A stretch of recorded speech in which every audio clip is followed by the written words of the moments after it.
In 1994, war correspondent Christiane Amanpour stood in Sarajevo while shells fell around her.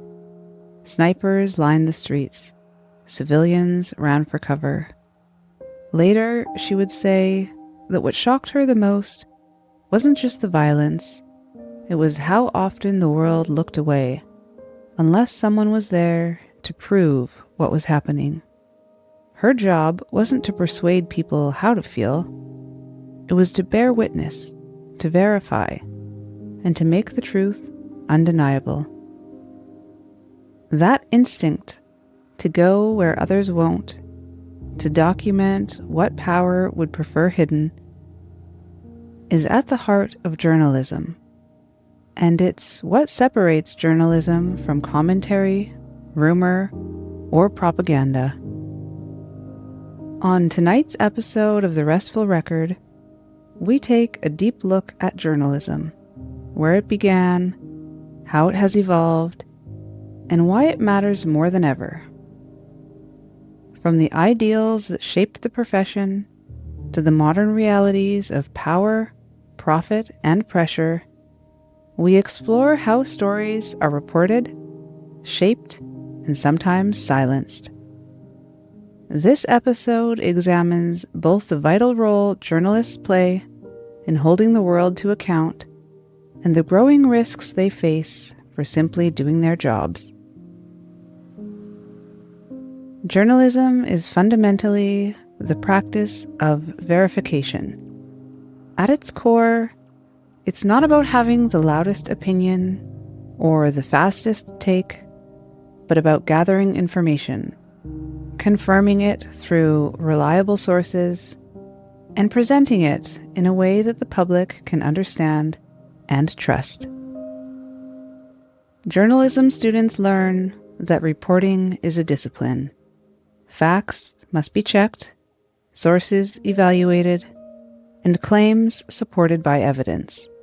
But understanding journalism also requires understanding what it is not. It is not advocacy, even when the subject matter is emotionally charged. It is not entertainment, though compelling storytelling does matter. And it is not neutrality at all costs. Journalists are taught that accuracy and fairness matter more than presenting both sides when one side is demonstrably false. To understand why that responsibility matters so much, it helps to look backward. The history of journalism is closely tied to the history of literacy, technology, and power. Early forms of journalism appeared as handwritten newsletters and printed pamphlets in Europe, often controlled by elites or the state. As printing technology improved, newspapers became more widely available, spreading information beyond royal courts and religious institutions. This shift slowly changed who had access to knowledge and who could challenge authority. Over time, journalism evolved into something more than information sharing.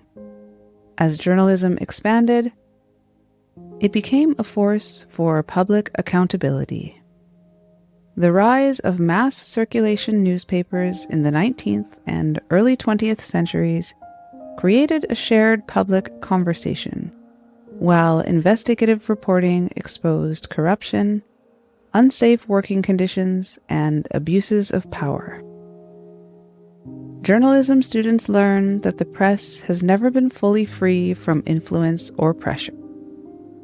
But even imperfect journalism has played a critical role in shaping democratic societies.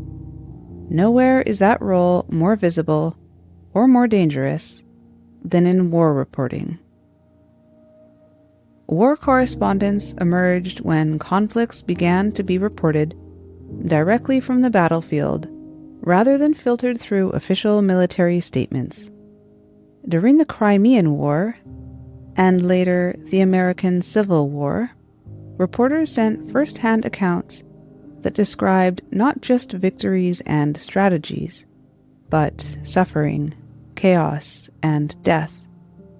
This marked a turning point. Civilians could now see the human cost of war, rather than only its political justification. The rise of the war correspondent illustrates how proximity changes truth. Being physically present allows journalists to notice details official reports omit: fear in civilians, exhaustion in soldiers, destruction beyond strategic objectives. But this proximity also raises ethical and safety questions that still exist today. How close is too close? And what responsibility journalists have when witnessing harm?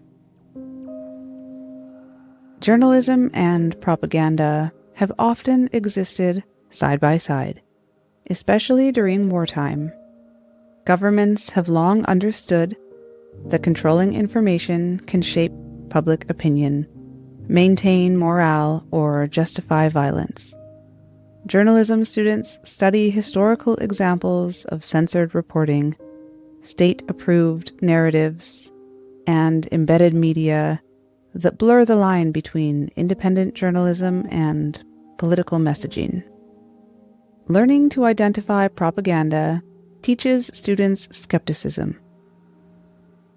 Journalists must constantly ask, who benefits from a story being told a certain way, and what information might be missing? This skill is essential, not only in conflict reporting, but also in political, corporate, and digital journalism, where influence can be subtle and persistent. Some journalists embody this resistance to silence more clearly than others. Marie Colvin was one of the most recognizable war correspondents of her generation, known for her courage, compassion, and unmistakable eye patch, which she wore after losing an eye in Sri Lanka. Her reporting focused relentlessly on civilians caught in conflict zones, from Chechnya to Syria. She believed journalists had a moral obligation to witness suffering and bring those stories to the outside world. Journalism students study Colvin's work not just for its reporting, but for its cost. Her death in Syria in 2012 raised painful questions about risk, responsibility, and whether any story is worth a life. Her legacy continues to shape conversations about press freedom, journalist safety, and the personal toll of telling uncomfortable truths. That human focus also defines the work of photojournalists. Lindsay Addario is an award-winning photojournalist whose work has documented conflict, displacement, and resilience across Afghanistan, Iraq, Libya, and beyond. Her photographs often center on women and families, making war intimate rather than abstract. For students, Addario's career highlights the power of visual storytelling and the emotional cost of bearing witness again and again. War reporting carries immense psychological risks. Journalists may witness death, displacement, and suffering repeatedly, often without the same support systems available to soldiers or first responders. Many experience post-traumatic stress, depression, or moral injury, the distress that comes from witnessing harm without being able to intervene. Journalism programs increasingly acknowledge this reality. Students are taught that resilience isn't the absence of pain, it is knowing when to seek support. This challenges the romanticized image of war correspondence as purely heroic or adventurous. But the dangers journalists face extend far beyond the battlefields. In some countries, reporters are not only threatened, they are killed for doing their jobs. For example, Mexico has become one of the deadliest places in the world for journalists outside of active war zones, with dozens murdered in recent years while covering organized crime, corruption, and public security issues, often at the hands of cartels and criminal networks that operate with impunity. In 2025 alone, multiple Mexican journalists were killed for their reporting, even when some were under government protection, underscoring the profound risks of covering powerful interests and the gap in effective government safeguards. State repression also remains a brutal reality. In the Middle East, authorities have imprisoned and silenced independent voices through harsh legal charges. Iran, for example, continues to detain dozens of journalists, often accusing them of propaganda or national security offenses, simply for reporting on protests, human rights issues, or government actions. These journalists may face long prison terms in harsh conditions, and their detention sends a chilling message about dissent and freedom of expression. And in Saudi Arabia, a journalist was executed in 2025 after years in prison on charges widely seen by rights groups as fabricated to punish his critical reporting and commentary. A stark reminder that some governments will go to the gravest lengths to silence independent reporting. Even in countries with strong legal protections for the press, journalists can find themselves under pressure. In the United States, recent political tensions have led to concern among press freedom advocates about rhetoric and policies that may chill investigative reporting, especially coverage critical of powerful figures or the government. Independent watchdogs have noticed increased hostility toward journalists and legal threats that could signal a worrying trend if left unchecked, reflecting how fragile press freedom can be, even in long-established democracies. Ethics sits at the center of all of this. Ethics are central to journalism education. Students learn frameworks for deciding what to publish, how to interview vulnerable sources, and how to minimize harm while maximizing public understanding. In war reporting, ethical dilemmas intensify. Should graphic images be shown to convey reality, or withheld to preserve dignity? These questions rarely have simple answers. Traditional journalism once framed objectivity as emotional distance, but many journalists now question whether that model holds up in extreme situations. Journalism students explore how fairness and accuracy can coexist with empathy. This reframing matters. Objectivity isn't neutrality, it's honesty. Acknowledging suffering doesn't weaken truth, it often clarifies it. Women journalists, in particular, have reshaped how war is reported. Women have long been underrepresented in war reporting, facing barriers from newsroom bias to physical danger. Yet many have expanded the field by focusing on civilian experiences, gender-based violence, and survival. This reveals how perspective shapes storytelling. Access also shapes truth, and access always comes with conditions. Embedded journalism places reporters alongside military units, offering protection and proximity, but limiting independence. Independent reporting offers autonomy but increased risk. Every form of access carries trade-offs. These lessons extend far beyond war zones. They apply equally to investigative reporting, especially when powerful institutions try to stop stories before they ever reach the public. This is where catch-and-kill journalism enters the picture. Catch and kill refers to the practice of buying or suppressing stories to prevent them from being published. While often associated with tabloids, it has been used by powerful corporations and individuals to bury allegations, protect reputations, and silence victims. Journalist Ronan Farrow encountered this firsthand while investigating sexual assault allegations against Harvey Weinstein.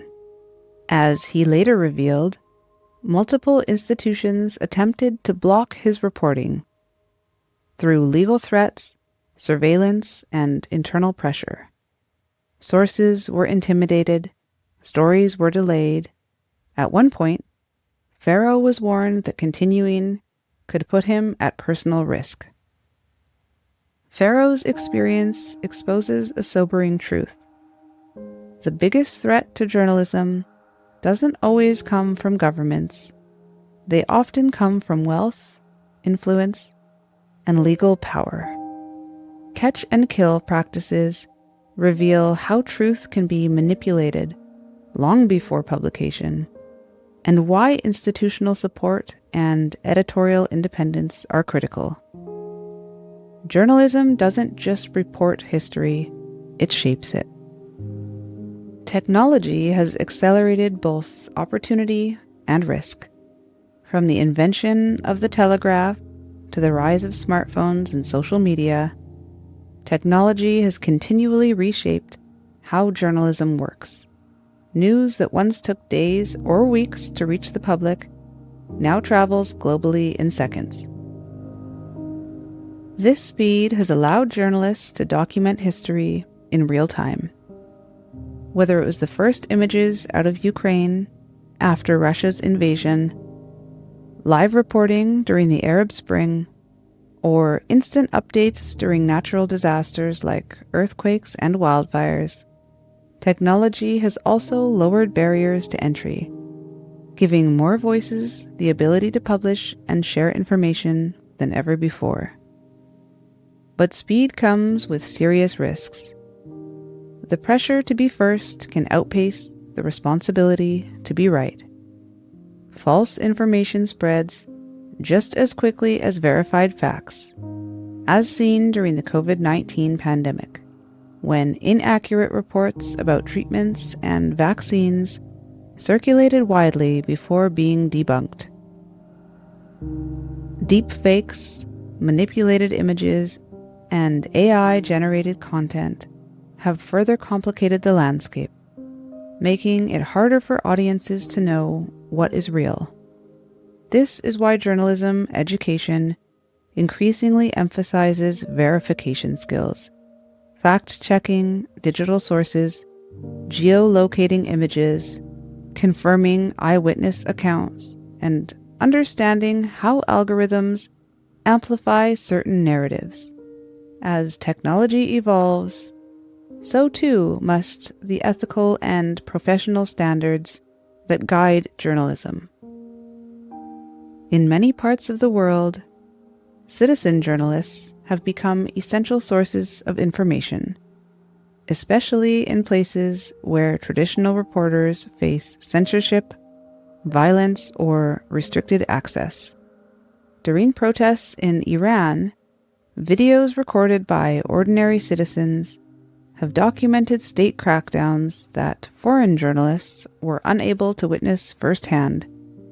In Syria, early coverage of the civil war relied heavily on footage from residents with smartphones, offering the world its first glimpse of the conflict. These contributions have helped expose human rights abuses and preserve evidence that might otherwise be erased. However, citizen reporters may not fully understand issues of consent, privacy, or verification, such as whether filming a victim puts them at further risk. there are also serious safety concerns. Many citizen journalists have been arrested, harassed, or killed for sharing information online.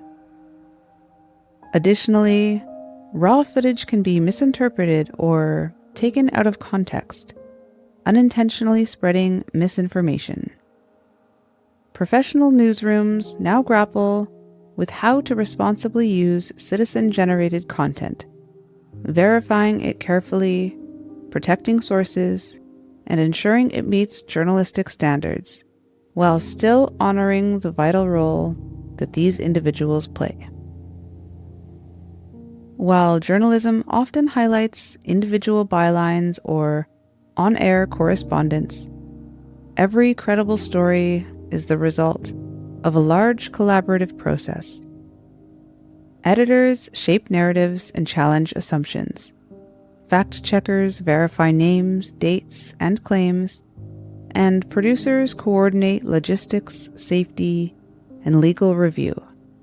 Investigative stories in particular, such as the Panama Papers or the reporting that exposed abuses within the Catholic Church, required teams of journalists working across countries, organizations, and disciplines. This system exists to ensure accountability and accuracy. When it functions well, it catches errors before they reach the public and provides multiple layers of scrutiny. It also protects journalists legally and ethically, especially when reporting on powerful institutions or dangerous actors. Journalism is not about lone heroes chasing truth in isolation. It is about shared responsibility. Trust in the media is not built on personality, but on process, on the unseen work that upholds standards and credibility. Journalism's highest purpose is not entertainment or clicks, but service. It informs people during moments of crisis, such as accurate reporting during hurricanes, pandemics, or mass shootings, when reliable information can save lives. It holds those in power accountable, whether by uncovering corruption, exposing environmental harm, or revealing abuses of authority. Stories like Watergate, the Pentagon Papers, and modern investigations into surveillance and corporate misconduct demonstrate journalism's role as a watchdog in a functioning democracy. Even when truth is inconvenient or uncomfortable, journalism preserves it. In authoritarian regimes, reporters risk imprisonment or death to document reality. In democratic societies, journalists may face lawsuits, harassment, or public backlash for challenging dominant narratives. Yet without this work, history becomes distorted and power goes unchecked. At its best, journalism creates a shared factual record, one that allows societies to debate, reform, and remember. It is not perfect, but it remains essential. Many journalists are drawn to the profession by curiosity, others by moral obligation. Ending here invites listeners to consider journalism not just as a career, but as a calling, rooted in attention, courage, and the belief that truth matters. Thank you for joining me on tonight's episode of the Restful Record. Rest well.